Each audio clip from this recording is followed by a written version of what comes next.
Glenn Denny was a student of mine in my photography class, and he's very talented, very fine still photography.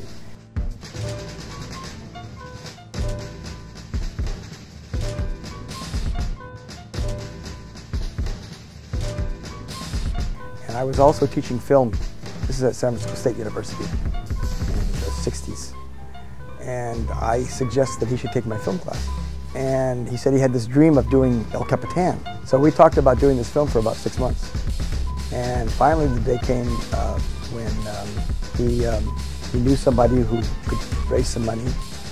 And we started filming El Capitan. But I have to say, it was really Glenn's idea initially. And we filmed El Capitan for probably 6 weeks.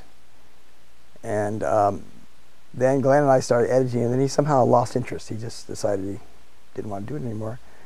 And so I was left with the film, but I didn't really know how to finish the film. So almost 10 years went by when I was procrastinating, trying to figure out what to do. And then after about 10 years, I started working on it again, 10 years after it was filmed. And within a few months, it just kind of came together. At that time, you could climb El Capitan in 3 or 4 days. But we spent 6 weeks filming. So you see that they were really climbing, but they were climbing for the purpose of the film, and lots of times they climbed the same place over several times.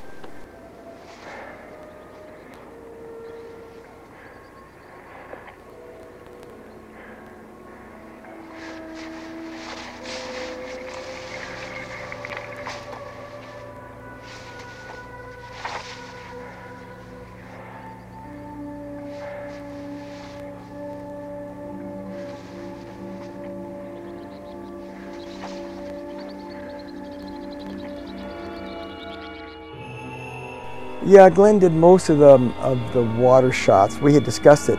This was shot about 2 years later when we were starting to edit the film, and we decided we needed more nature stuff. And the water kind of represents space to us, the way it flowed, and I felt that it brought us closer to nature and also closer to the three-dimensional quality of climbing. You know, you really are in space when you're climbing.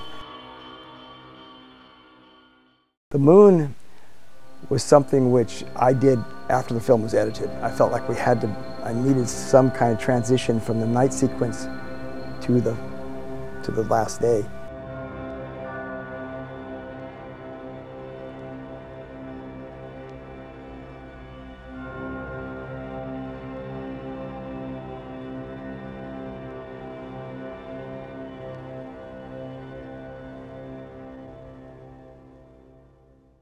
And the most difficult part was probably the fatigue that set in after a while. I mean, everyone got very tired. You know, after you're climbing on this wall for a week or two in the hot sun, it's very difficult because you get tired, you make mistakes. That was always something in the back of my mind. And the one scene where Lito is getting in his sleeping bag and he's not clipped in, that was not fake. That was for real. And that you know, I didn't see that. I heard it on the radio because I was always listening to what they were saying. You know, they had wireless mics, and I was connected to the tape recorder, so I was there, we're recording the sound, I could tell what was going on. And even though I couldn't see it because they were 1,500 feet above me, I got the sound and realized, my God, you know, could have fallen. He was just out of the edge. I become kind of a cult classic among climbers. I tried to make a film that had interest to everybody, not just climbers. And it's been fairly successful with just general audiences. But I think if you can bring something close to art, it has a life.